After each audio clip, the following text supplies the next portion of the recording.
大家好，今日我們來學習一下如何給 LED Vision 軟件設置登錄帳號以及密碼。打開軟件之後，我們點擊設置，點擊用戶管理，密碼是默認密碼168。登錄之後，我們在用戶管理界面可以修改管理員的密碼。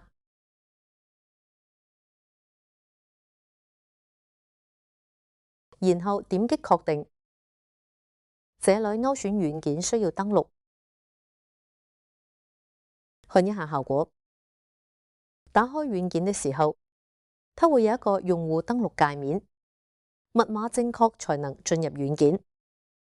我們接下來再看一下如何添加普通用戶。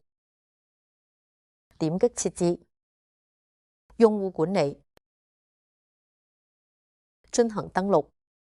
進入用戶管理界面之後，我們點擊增加。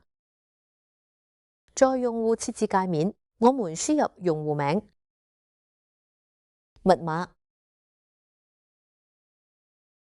然後給用戶設定一定的權限，可以是普通用戶，也可以是受限用戶。普通用戶有編輯權限，有播放權限，而受限用戶只有播放權限，沒有編輯權限。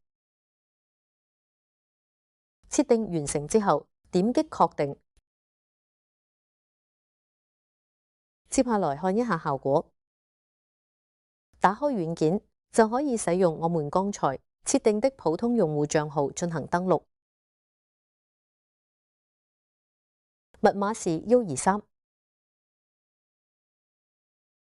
OK， 這就是用戶管理系統。